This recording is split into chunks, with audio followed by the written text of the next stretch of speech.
Good morning. Thanks for joining me on the live training today. I am on Ryder today. And if you saw his earlier videos, he was pretty bad about bucking. Probably the first 30 days we rode him, he bucked just about every time we rode him. And I want to take today, and we're going to talk about different problems that a horse can give you. Bucking, biting, kicking, running off, not steering, and kind of talk in general about what causes those behaviors, how to prevent those behaviors, kind of the severity of them as far as how we approach them. Some of them are in my book, are way worse than others. Uh, they all can get you hurt, but the cause of what they are, what causes those behaviors, some are way worse than others. And some of them are harder to fix than others. And that's a big part of what I want to talk about. The ones that are really, really hard to fix, we're going to talk about why they're hard to fix and how to keep you out of the position where you have to fix those problems with your horse. With Ryder, he wasn't bucking real hard. And I don't think he was really trying to buck to get us off. That's just kind of what he did for about the first 30 days we rode him. And it's not, that behavior is not that uncommon for a horse in his situation. A lot of times, certain situations set up certain behaviors. Just like people, it can be the same way for people. Certain behaviors set up certain or certain situations set up certain behaviors. If you have a horse that's giving you an issue, giving you a problem, put it in the comments and we'll talk about that particular issue in your situation. Uh, there's different ways to fix different problems, but in general, there are a lot of generalities. A lot of kind of basic things will fix a lot of problems. So here, just to kind of brief about our weather, I think our high today is low 70s. I know somebody commented in Canada that going to have some really cold weather this weekend. We did have unusually cold weather. I guess that was last week for us. We had 7.5 inches of snow, which is an all-time record snowfall for here. The record goes back to 1895, and all-time record snow. I think I've only seen snow like twice in my lifetime here. Really unusual cold. We usually get cold, and sometimes we'll get a freeze, but it never lasts very long. And next week, our high temperatures are going to be close to 80 next week. It's actually starting to feel like springtime here. The trees aren't budding out yet, but the weather is starting to feel that way. So Ryder, he's been here for a couple of months. He's been here a few months. He's 4 years old. We started him. I think he might have had a rider on his back or had one or two rides, but it wasn't very much. And I typically don't start horses 4 years old or older because a lot of them start just like he did. And it doesn't mean that horses shouldn't be started at 4. It doesn't mean they can't be started at 4. But for our program, I don't like to take the risk of us getting hurt on starting a 4-year-old that that didn't have to be started as a 4-year-old. I think that all horses should be at least started, have a rider on their back, and be able to walk, trot, steer, and stop as a 3-year-old. Doesn't mean you have to put any more pressure on them than that. Doesn't mean you have to take them any further than that. But they need to be basic saddle broke as a 3-year-old, I think. I know there's big different opinions about that, and people worry about damaging their joints. And yeah, you can do all that, but you have to work on their mind. Is it better for the horse to start it as a 3-year-old, no buck, no problem, walk and steer and stop? Or is it better for the horse to wait till he's a 4-year-old and ride him through the buck like Ryder did?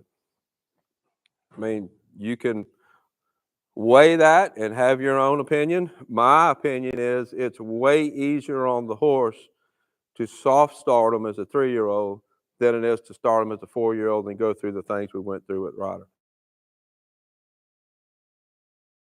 Doesn't mean that it doesn't mean it can't be done. It's just we don't do it. So let's start off with say the first issue that we'll talk about that a lot of horses come in with, and let's start off with biting. The common problem. A lot of people have the problem. A lot of horses come in with biting issues. One of my most watched videos is working with a horse that's bad about biting. And generally, from a herd standpoint, biting is caused when they can either be playing or they can be challenging each other in the pecking order. One horse challenging the other horse for its higher order in the pecking order. So they'll bite. They'll bite to run them off. Usually the ears pinned first, and then they'll bite. So most of the time, when you have a horse that is biting, giving you a biting problem, it's something along those lines. It's the horse challenging you for your position in the pecking order. And because pecking order and hierarchy in horses is so ingrained to them, that's why it's such a wide problem. That's why you have that problem with so many horses. And often that problem is caused as a byproduct of giving treats. So I started to say caused by giving treats. It's not really caused by the giving the treat. It's a byproduct of giving treats. And the reason it's a byproduct of that is because you are giving, in your horse's perception, you're giving your food to that horse. So to the horse that you're feeding the treat to, you are telling him that he is more important in the herd dynamics than you are. And because of that, that says, oh, well, if I'm more important, I'm going to take the treat. I'm going to bite you. I'm going to push you down in this pecking order. And most of the time, that's what causes biting. Now, I hear all the time, I've been giving my horse treats for 20 years and he's never bitten me. That's possible. And in some horses, you'll never have a problem with your horse biting. But most horses, by giving treats, you are encouraging that biting. Now, not all horses will bite when you give treats. Does that mean it's okay to give treats even if they don't bite? Think about that dynamic of giving the treat and you giving your food to the horse. You're telling the horse that he is more important in the pecking order. He may never bite, but chances are, most likely, somewhere in handling that horse, he is taking advantage of that mindset that he is more important. And it might be that he don't lead as good as he should.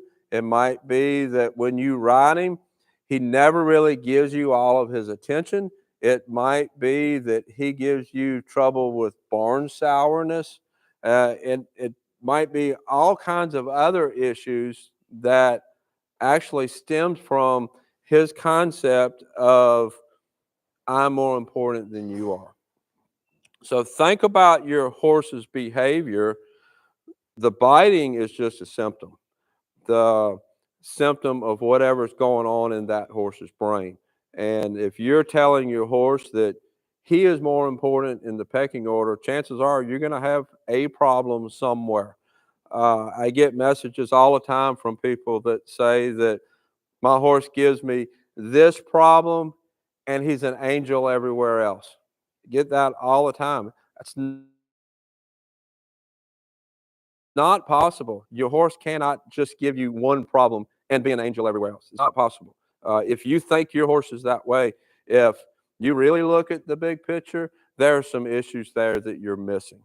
And My One of my favorite quotes is from the movie The Horse Whisperer, uh, where he says, "No, ma'am, I help horses with people problems."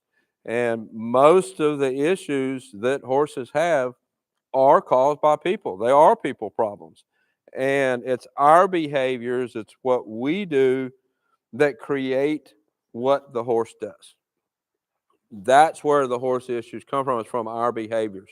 And you can send a horse off to be fixed for the biting, the bucking, the kicking, whatever.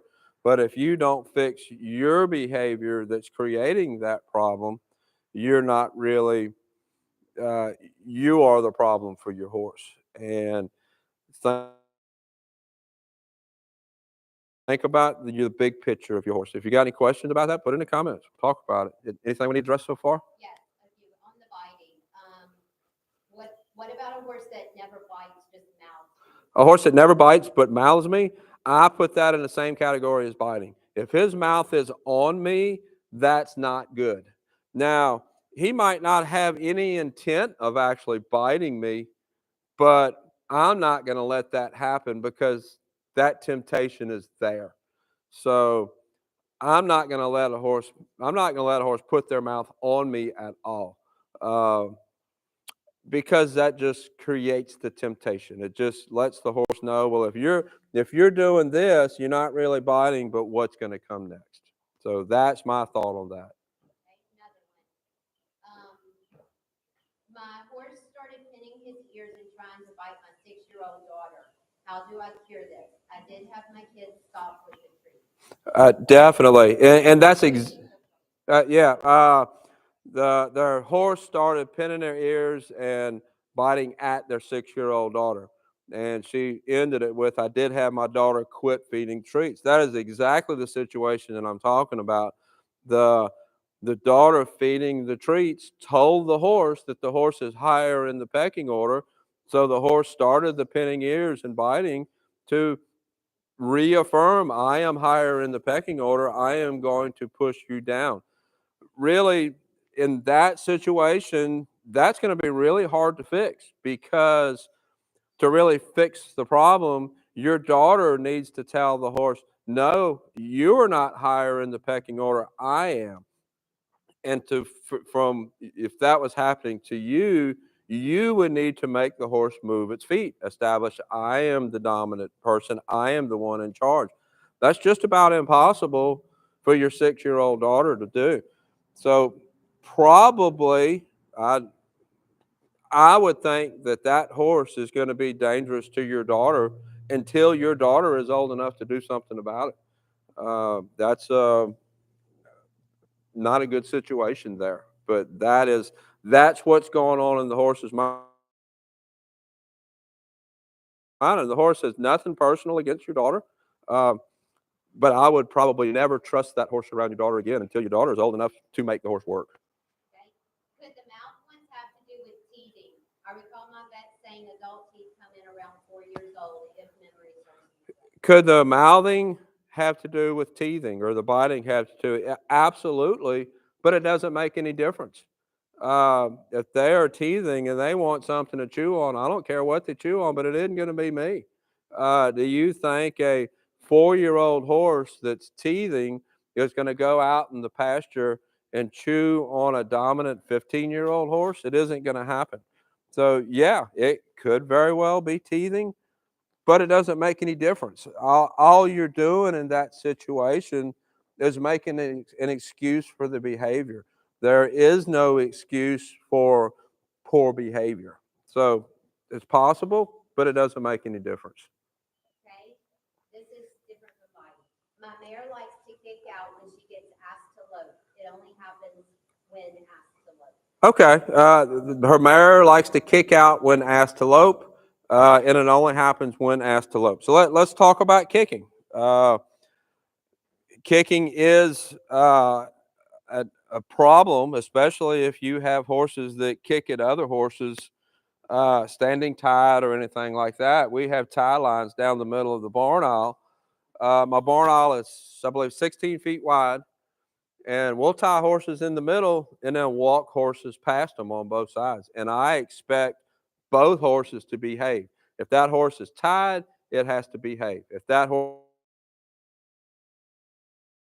is being led, it has to behave. Now, if they're enemies or they want to work out some dispute between them, they can do that on their own time. They're not going to do that when we're interacting with them in the barn. In that case, that behavior will not be tolerated.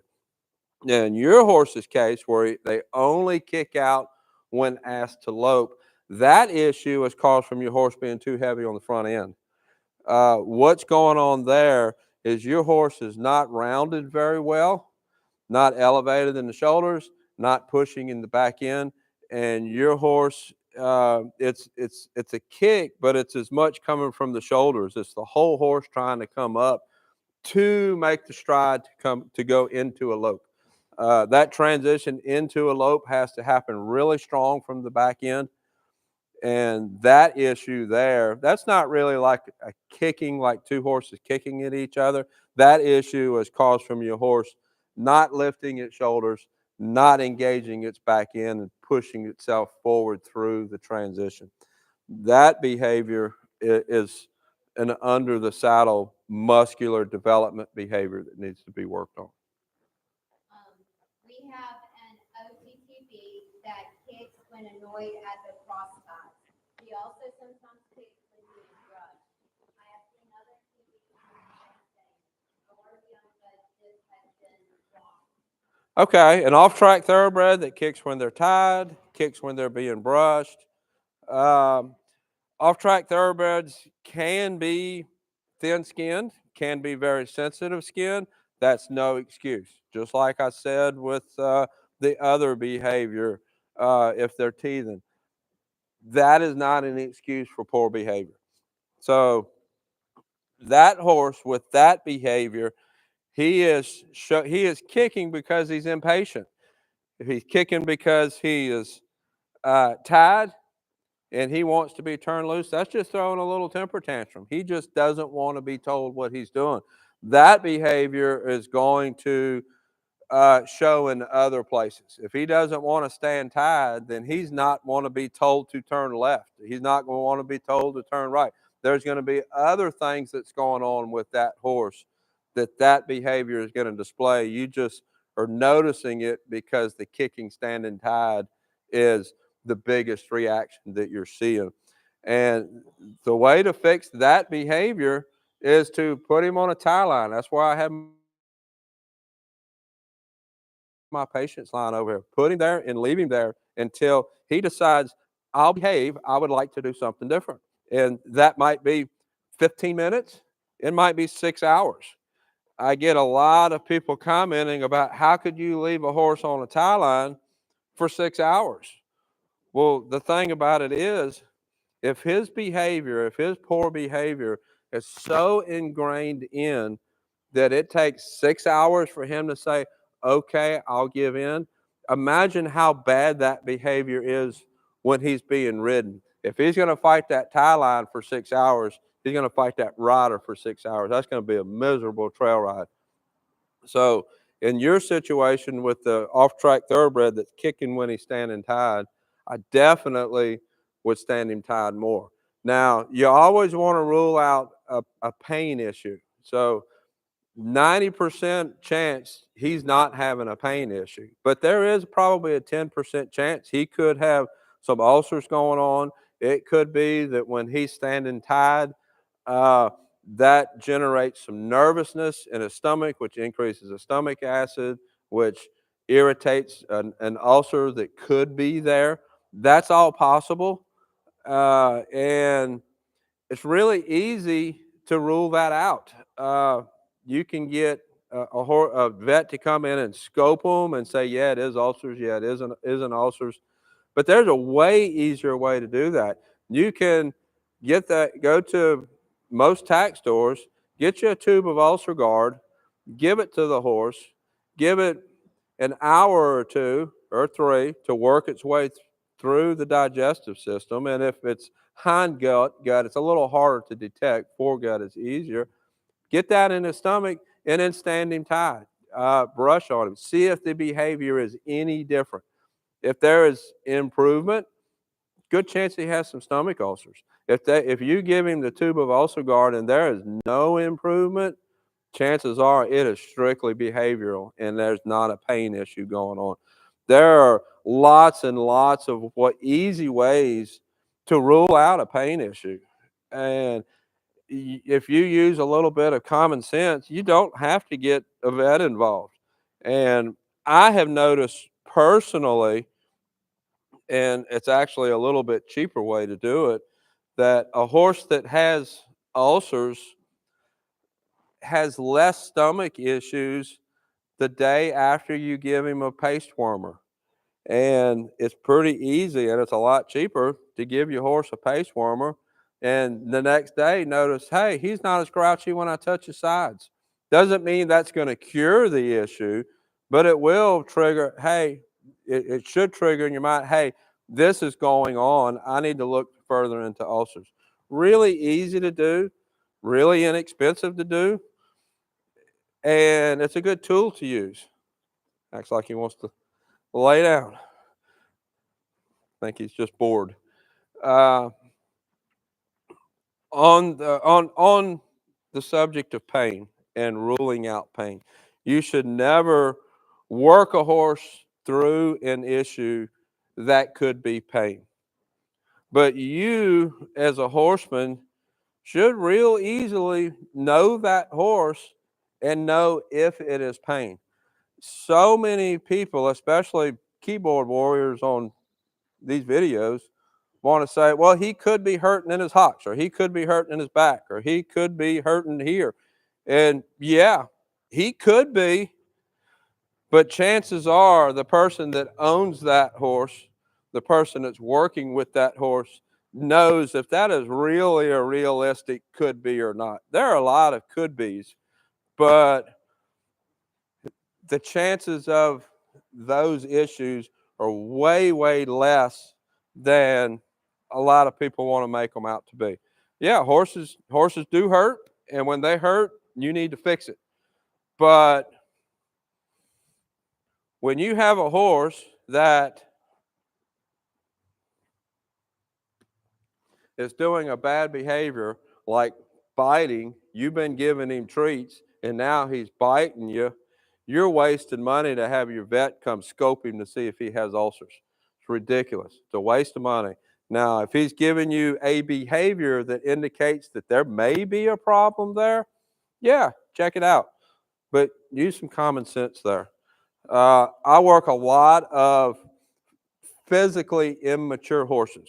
Some of them are younger, some of them are older, but they're physically immature. They don't have muscle developed very good. They are real asymmetrical moving because they're not worked regular. All of those horses, every single one of them, are going to move a little bit weird because they're not muscle developed correctly. They might be real left shoulder dominant. I get on a lot of horses, and one shoulder is bigger than the other. This horse's left shoulder is bigger than his right. That's just part of it. It's doesn't mean there's anything wrong. It means he uses this muscle more. And until you ride the horse and develop the muscles completely, you have to do that before you can say, okay, there might be a pain issue. And one more thing I want to say about pain. When a vet is evaluating a horse for a pain issue, it is never done under saddle. It should never be done under saddle because that rider is affecting that horse's movement. If you're evaluating a horse for pain, that should be done either on a lunge line or on a lead line or in a round pen loose. That's how you evaluate pain. That's how you know if that horse is really has an issue with the joint.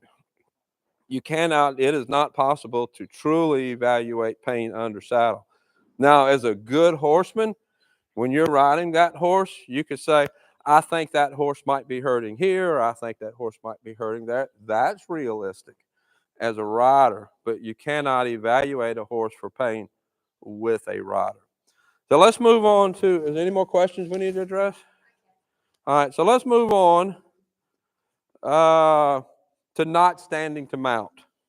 Let's talk about that problem a little bit. You have a horse and you get him out here and you go up to the mounting block and you don't want to stand him out. He backs up, kicks his butt away, whatever it might be, and he don't want to stand to get on. That problem basically comes down to two different things. It's going to come down to mental fitness. That horse is not mentally fit, and I've just released a video on Patreon about a horses being mentally fit to work. That horse is not mentally fit to work. Uh, I do video lessons with Wendy, and when we first started doing the lessons, the horse's head was high up and nose pointed out, didn't want to stand at the mounting block, and we've done a little bit of work at the mounting block, but not a whole lot. Most of our riding, most of the video lessons have been geared towards getting the horse mentally fit and physically fit, and the mounting block issue is practically gone away. So mounting block issue, not horse not wanting to stand at the mounting block, is very rarely a mounting block issue. It's going to be a mental fitness issue. And that mental fitness, it can show in quite a few ways. The mounting block is one because it doesn't want you to get on because it's mentally, it's like, this is a lot of work. I know a lot of work is about to happen. So the horse isn't mentally fit. I see this a lot too, that when you're saddling your horse turns around and bites at the saddle. A lot of times that is uh, perceived as stomach ulcers. Well, the horse, chance it could have stomach ulcers. Like I just said, you need to rule it out. But most of the time, it's not a stomach ulcer problem. The horse is not mentally fit. So it has taken that worry, just like moving at the mounting block and biting at the saddle, because it doesn't want to be ridden because it's not mentally fit. And when you have a horse that's not mentally fit, doesn't want to work, is dreading the work, and doesn't want to stand at the mounting block, that often leads to bigger things. It leads to the bigger problems we're talking about. The not wanting to stand at the mounting block, running off with you, not wanting to steer, leads into some other bigger problems that all boil down to not mentally fit. I got Mariah in there. Nice horse, but she's given us a few issues, and it all comes down to not mentally fit. And in those situations, just riding her fixes that, just getting her mentally fit. So not standing at the mounting block is really not a mounting block problem. That is a mentally fit problem. And that's where that needs to be addressed. Uh, Usually, like our young horses that we're getting started, we don't even really want them to stand still to get on, not perfectly still, because we want feet moving. Once they get mentally fit, they're ridden regular, they stand at the mounting block just fine. And that goes to one of the things I've talked about before as far as picking the right thing to work on. So let's talk about the next thing on the list. Let's see. A horse that wants to speed up when you're riding. This is a pretty common problem. You're riding your horse, and this can happen in a walk, a trot, or a lope. And as your horse continues to move, he's gradually speeding up a little bit at a time, just a little faster, a little faster, a little faster, until all of a sudden he's going fast and you have no stop and you have no steer. That particular problem goes back to the same situation we talked about a few minutes ago with the lady with the horse that kicks out in the back. That goes back to your horse's physical fitness, not rounding their back correctly, not engaging the back end correctly. That's what that problem typically goes back to. I work a lot of off-track thoroughbreds. I don't have worked. I don't get as many anymore. And they are normally very forward horses, but they often are not carrying themselves correctly because they don't really work that when they're in training. They work on run. And when the horse pushes in the back end to go, they end up doing really well. A lot of the horses that are called out that don't make really good running horses are because the horse is not engaged in the back end, not using its shoulders, and because of the way the race industry works, they don't really spend the time to work on those things. So many, many times, I'd say probably 95% of the time, when you have a horse that's speeding up with you, that's frame, that's shoulders, that's hip not being engaged. If you have a horse with that problem, put it in the comments, uh, and let's tell us about it. That issue is fixed by lifting the shoulders, building the muscles, and that's what fixed that. That is actually a physical problem. Where when I talked about the mounting block is a mental problem, a mental issue that needs to be fixed. If you got any questions about that, put it in the comments and we'll talk about it. Uh, Now let's talk about a horse that rears up. That's a common issue. Can be caused from a couple different things. Most of the time, a horse that rears up is caused from a misunderstanding in your communication. It's caused from you having a lot of contact on the horse's mouth. You're telling the horse to go, and the horse really doesn't understand what's going on, and the only place it has to go is up.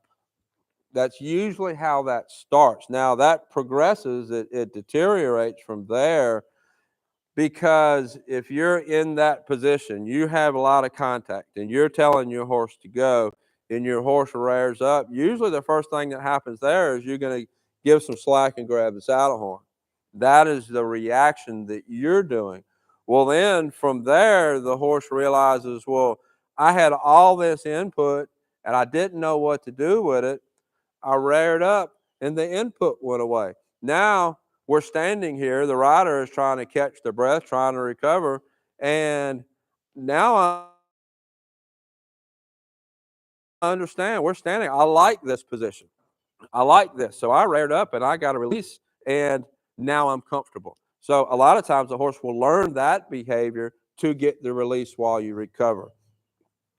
But it all comes back, it all goes back to you putting a lot of stimulation, a lot of contact on the horse's mouth, a lot of contact telling the horse go is usually what starts that. That is why I say all the time with these horses that we get in, we have to have go. You don't ever see us riding these uh, younger in training horses, horses that know not a lot, with a lot of contact, because they don't know what to do with all of that. We've heard for years that a snaffle bit is a simple bit.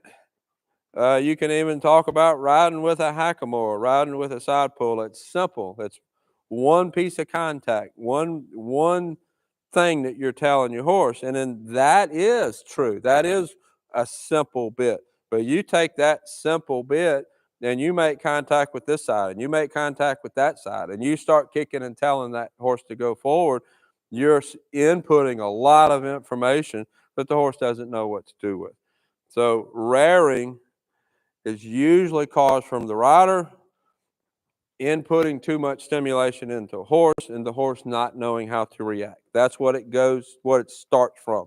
It can deteriorate from there into some other issues, but that's what it starts from. And the fix to it, you saw with the black horse and Corbin. You saw that when we were working. He was popping up with Robert. What did Robert do? He pushed his hands forward and he kicked him forward, made him go forward. That is the fix for a horse that's rearing up. Uh,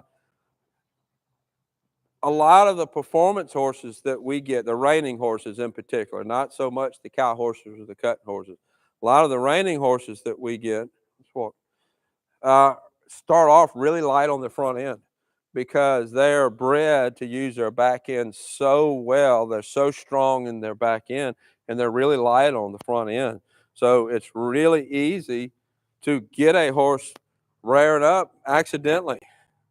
That's why you have to be really careful with how much stimulation you put in with your hands and your legs at the same time.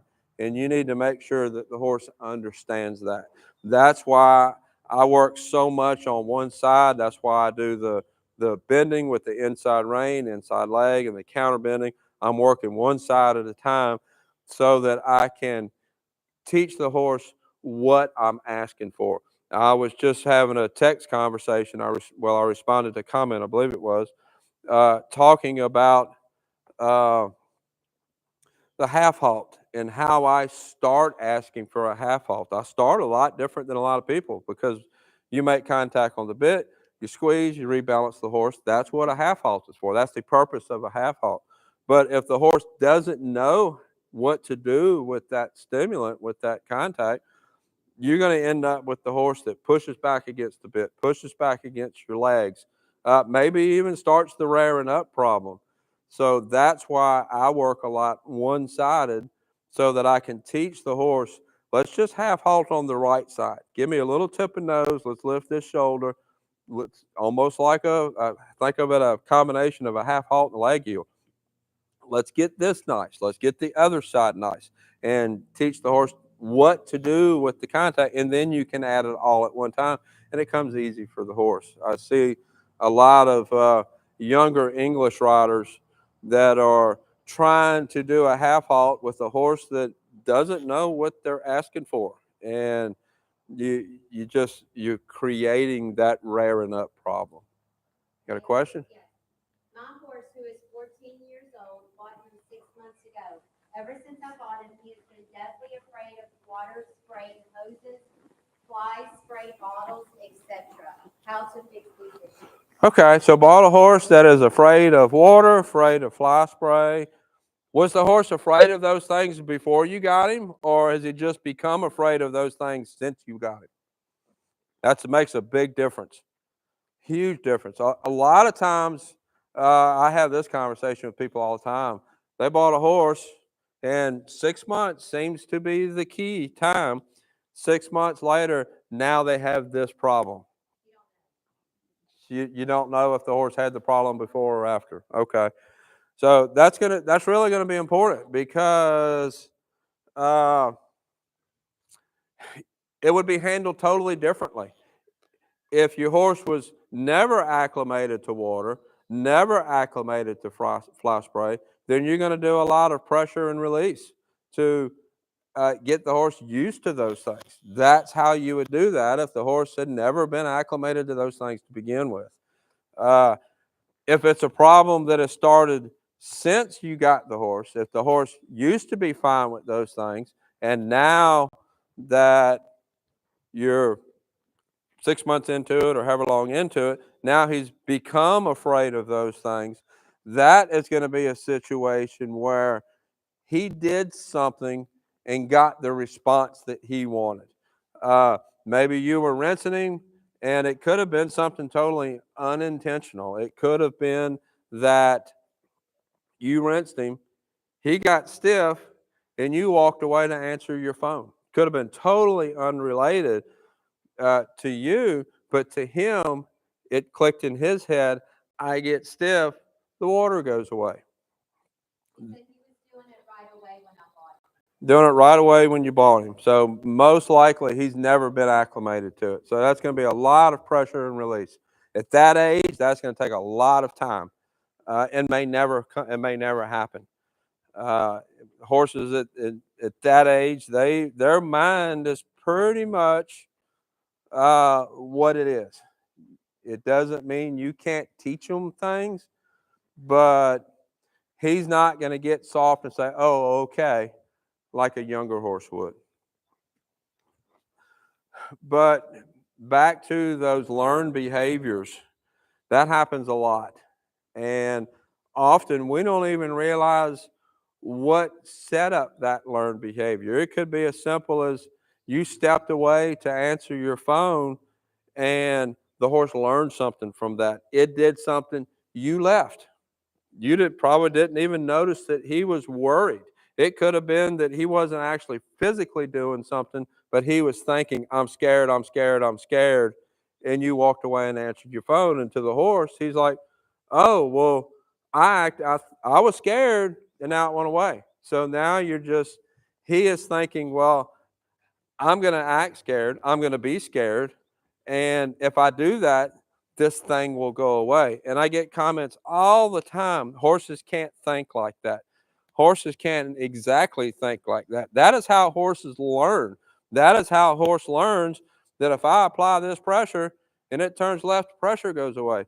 That is exactly how a horse learns. And when you are encouraging these high level horses that I train for reining and cow horse, I'm encouraging thoughts. A lot of the times I'm releasing pressure on a thought. And on a much lower level, he has a thought, he's scared, and it goes away. Well, he just learned from that. I think scared, I be scared, the thing goes away. That is exactly how horses learn. That is exactly how these higher level horses that I train or we train or every a lot of trainers work with, that's how they attain those levels. That is what we're working with. We're working on training a thought. And from that thought comes the action. You got another question? Do you ground drive before you ride the first time? Do I ground drive before I ride the first? Absolutely. Every horse that is here to be started and has not been ridden, we ground drive everything. They have to know how to turn left, right, stop, back up. We sack out to a point. We do all of that before the first ride. That to me, that is part of the necessary things that a horse should know. If that horse does not know to turn its head left when you put pressure, you don't need to be on the horse's back. You need to ground drive and you need to fix that issue. So let's talk about another issue. So what we're doing today, we're talking about different problems that horses have and how those problems came to be and how those problems can be fixed. So let's talk about a buddy sour horse. That if you have any issues with your horse that you want to talk about, put it in the comments. We'll talk about it. Let's talk about a buddy sour horse. This is really common too. Uh, you go trail riding, your horse uh, wants to lock in with this other horse, won't leave the other horse. Or you have two horses at the barn and you try to ride one away, but he don't want to leave his buddy that's back at the barn. Very, very common. That goes back to what I had said in the very beginning about horses in the pecking order. When I'm riding a horse and he doesn't want to do what I'm asking him to do, he wants to go back to his buddy. That is that horse telling me that I am nothing in the pecking order. I am so low that he wants to get his confidence from that horse back there. That is a reflection of your horsemanship and how you are interacting with your horse. Now, some horses can be very bad buddy sour, and some horses it's just a little bit, and you say, "Hey, we're going over here," and it goes away. But buddy sourness is a reflection of how you overall are interacting with your horse. It could be as simple as your routine. It could be as simple as how you act when you first walk in the barn, as simple as how you act when you open that stall door. That is going to be the root of buddy sourness. Uh, it's hard to fix because buddy sour is something that you have to fix. That is the rider's problem. That is the owner's problem. We all want to, or I say we all, many owners, it's really hard to fix problems that we have to look inward to ourselves and fix. Now, basically every problem comes back to one of three things: pain, lack of training, or lack of respect. So, like I said before, you want to rule out pain. And we was talking about the horse with fly spray, lack of training. Has the horse been okay with fly spray before? Or lack of respect? And if you have a horse that's buddy sour and doesn't want to leave his buddy at the barn and you take him for a ride out, That is lack of respect for you in general. And in that situation, that problem is going to show in quite a few other ways around the barn. There's it is not possible for a horse to have, okay, we had this one problem, but is an angel everywhere else. It's not possible. If he has a problem, that problem is going to show in other areas. It might not show in as high of degree, higher as high of a level. Might be a little problem over here, but a big problem over there. If you have a big problem, there's going to be little problems and you just aren't noticing them. So if you're having a big problem with your horse, really be aware of everything that goes on, the full situation of the horse, because there's going to be other problems somewhere else. Got another question? Could you address a horse who won't send off away from me when lunging? He pushes his shoulder towards me in the circle. Okay, a horse that won't send off away from you when lunging. Uh, that's actually really easy to fix. I get some here that way. And he's not sending off because when he crowds your space, you stop. Well, I understand why you're stopping. You're stopping because he's right here in your face. Then your first thought is, well, let's regroup. Let's start over. Let's gather up the lunge line. Let's gather up the width. Let's take a step back. Take a step back. See what just happened there. He came into your space. He caused you to regroup, take a step back, and start over. So he's going to keep doing that. The problem is really not that he don't know how to lunge off. The problem is that he is making you move your feet. He's coming into your space saying, no, I'm not going. I'm not going to move. You move. Easy to fix, but you have to have the guts to fix it. So in that case, we always use ask, tell, demand. Everything we do, we're going to ask nice first, we're going to tell, and then we're going to demand. Ask nice is the end result that you want your end result cue to be. Tell is going to be, I said you're going to do this. You're going to be a little bolder, and you're going to tell them you're going to do this thing. Demand is you're going to do whatever you have to do to make that action happen, whatever you're asking the horse to do. So in that situation, you're going to have to go to demand. You're going to have to make him move his feet. And that might be getting pretty aggressive with your lunge whip. That's probably what you're going to have to do. You might have to take him off the line and free lunge him in a round pen. That might be the thing to do. What you can do is when you see him take that very first step to you, get aggressive, then go to demand. Keep him out before he's right in your space and causes a problem. Because if he's right here in your face and you're trying to force him out, you're in a really bad situation. You have already let the horse get the upper hand. So just as soon as he starts to take that step, just as soon as he starts to have the thought, like I just talked about, good trainers train thoughts. As soon as he starts to get that thought, I'm going to get in your space, go to demand, make him move. That is the key. He is making you move your feet.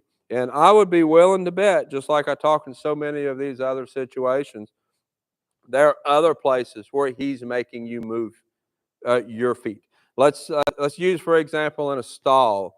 When you go to catch him in a stall or you go walk to the stall, I'd be willing to bet that he is not bringing his head to you, meeting you at the stall door, presenting himself to be haltered and saying, what are we going to do today? He is probably sticking his head in the corner, making you go to him, and maybe even backing up, not wanting to be haltered. All those are part of the same issue. He is not wanting to do what you're asking him to do. He is moving your feet. So you're going to have to move his feet. You're going to have to go to demand. You're going to have to do whatever it takes. But you have to recognize the little things. Don't let him be right here in your face when you say, okay, I need to do something. You can start fixing that problem in the stall when you go to put the halter on him.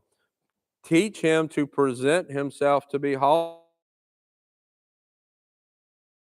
That's going to go a long ways towards asking him to lunge in the line. It's all different pieces of the same horse. You're dealing with one horse, one mind, and all of those things interact. So think about the other ways. He's wanting to go to the barn. He thinks we've done enough for today. Think about the other ways that your horse is giving you a little piece of the same problem, and work those little pieces. And a lot of times you work those little pieces, like making him present himself in the stall, and then working the bigger, more dangerous things, like not sending on the lunge line, actually becomes easier to fix because you've already put in his mind, I'm going to make you move. So that is that can be a dangerous issue to fix. That's probably actually in my book one of the more dangerous ones to fix, because once a horse is making you move your feet and you stand up to him and you say, no, I'm not going to move my feet. Well, what do horses in the pasture do when one stands up to the other? They bite, they kick, they strike. That can be what comes next when you stand up to your horse and it comes into your space and won't move out of the lunge line. That to me is probably one of, if not the most dangerous issues that we've talked about in this whole video here. Got another question? Well, a follow-up for her, she said you're correct about the stall. He's lovely about most things. Actually, he likes to try and find places to not listen and try to. Yep, yeah, it's a follow up. He tries to find places to not listen. And it's all the same issue. It's all it's all the one mind. You're dealing with that one issue in his mind of him not wanting to do what you're asking and getting you to move his feet, to move your feet rather. So I would start fixing that issue on some of the little places. I probably would not even lunge him for a while until you make progress on the other places, because that's really where it's going to be safer to work. Because if he's getting in your face and he's right there, you're in a really bad position. I would start in the stall, make him come to you, and present his head to put in the halter. And that's easy to fix. I've done, or easy to do. I've got a couple of videos on that. Basically, you go to the stall door, take a lunge whip or a crop or dressage whip or something with you in one hand and a halter in the other hand. And you make the butt move and you pet the head. Really simple. If he turns his butt to you, make him move. He turns his head to you, pet on him. Black and white, simple. And when he gets to where you open that stall door, he presents his head to be haltered. That's when I would fix the lunging problem. And I bet you're going to see that it's a lot easier to fix. Okay. I heard that you should make the horse uncomfortable near his buddy and comfortable away from his buddy. So you make the horse, you're talking about buddy sourness. Yeah. Make the horse uncomfortable near his buddy and comfortable away from his buddy. I'm when we're done with this video, I'm going to talk about. I'm going to film another video, and we're going to talk a lot about fixing the physical problem, the physical action, or actually fixing the behavior that's causing the physical action. So, yeah, you can do that. You can make him uncomfortable by his buddy, make him more comfortable with you going someplace else. But that's not really fixing the root of the problem. That's not really fixing the fact that your horse doesn't see you as a leader in y'all's herd dynamics. So, you can do that, and you will make some progress, but you're not really fixing the root of the problem.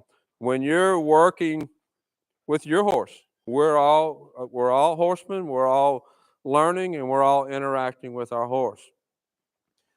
If you are only fixing the problem that's in front of you, but not fixing the root that actually caused that problem, you're going to spend your whole horsemanship life just uh, troubleshooting problem spots. You're going to have this problem, work that problem. You're going to have this problem, you're going to work that problem because you're not really fixing the root of the problem. So think about everything your horse does in that manner. You can work it like that. You can make him uncomfortable by his buddy, more comfortable when you're away, but that's not really fixing the whole problem. And so many of the videos out there that I see on YouTube and Facebook and out there, they that's exactly what they do. They troubleshoot those problem spots, give you this technique to fix buddy sour, or my horse won't lunge, or my horse won't do this. So you work on that one action that that horse won't do, and it works. It does fix that problem, but it doesn't fix the root of the problem. So it doesn't fix whatever interaction you're having that caused that problem. So you just spend your whole life troubleshooting problems, and that's not how I want to spend my horsemanship. I want my horsemanship to continually get better so I can have a good interaction with my horse. So doesn't mean that you shouldn't sometimes work on that situation, that problem, but you need to really take a step back and look at the big picture. Why is my horse doing this? You do need to fix that problem, but if you don't understand why your horse is doing that, what caused your horse to do that, you're fixing that problem, but you're not really fixing the problem that caused that problem. So that's how I approach everything that a horse does. I want to fix not just that problem, but I want to fix what caused that problem. Another question? Can you speak on how you become a strong leader? Okay. No, that's okay. How to become a strong leader. Uh, I think you really become a strong leader by laying in bed at night and lots of nights of lost sleep thinking, how could I have done this better? I really think that's what makes you a strong leader. It's not a matter of coming out and being bold, being in charge. You want to be done, so we're not going to be done. It's not about being coming out, being bold, being in charge, being forceful. I'm this big guy. You're going to do this thing. It's not about that. It's about laying in bed at night thinking about how could I have handled this situation better. That's what makes you a better horseman. And a good horseman is a good leader. Think about the people that you know that are good leaders. What people that you want to follow, uh, and follow their leadership. Follow what they do. Is it the people that's really bold and forceful, or is it people that have good ideas and convey them in a good way and personable? That's the leaders, the people leaders that we want to be around. Be that leader for your horse. Think about, how could I have communicated this thing better? Okay. I have a question about preventing injury. I don't see you using wraps or boots. What are your thoughts on them for preventing soft tissue injury? Okay, thoughts on preventing soft tissue injuries. Most of my videos are in this covered arena just because this is a better video environment. And in here, I don't hardly ever work a horse hard enough to need boots, but I use boots a lot. When we're loping out in the big arena, working hard, yeah, I put boots on. But I am under the mindset that a horse should not be booted every time they ride. Uh, I believe that the horse needs to experience work, experience some pounding, and compress those bones, really make those bones denser, make them stronger. And that is really where you prevent soft tissue injuries. Uh, Booting a horse every time you ride, I think, is the worst thing you can do. I'll never boot a horse when I trail ride. I rarely boot a horse when I'm riding in here. If I'm out in the big arena, open circles, working on certain maneuvers, stops, I'm going to boot a horse. But uh, booting a horse every time you ride, I think, is the worst thing you can do. And I'm knock on wood, somewhere, I have very few soft tissue injuries here. But it's not just a matter of whether you boot a horse or not, it's the whole physical fitness program. It is the whole uh, 50, 70, 90% days that I talk about. It's the whole building up the horse's muscles, building that frame. If I ask too much of this horse before I have the muscles for him to do what I'm asking, I'm going to create injuries. You have to be the uh, physical fitness therapist. You have to be an all around, all big picture for that horse. That's what prevents soft tissue injuries. Uh, Booting, I think, definitely has a place, but I believe it's done way too much. And I'm not going to get off into certain boots that I like and don't like. One of the more popular boots out there that I see people use, I don't like. I'm not going to mention, I'm not going to get into it. Um, but preventing soft tissue injuries is really nothing about booting or not booting. It's about the physical fitness and the physical development of the horse as a whole. Okay, so I think that's a good place to end this live for today. If you have any uh, more questions or comments, put it in the bottom. I'll try to answer them. Uh, when you are working with your horse, don't just think about this issue in hand that's in front of you. Think about what caused that issue. And I'm going to be talking a lot about that in some upcoming videos. So this is Ryder, turning out to be a nice horse in spite of the month of bucking that we've had in the beginning. He is an energy conservationist. He's going to be a nice horse. If you have any questions, put them in the comments. I'll put a link down here to the other live videos. Until next time, thank you for watching.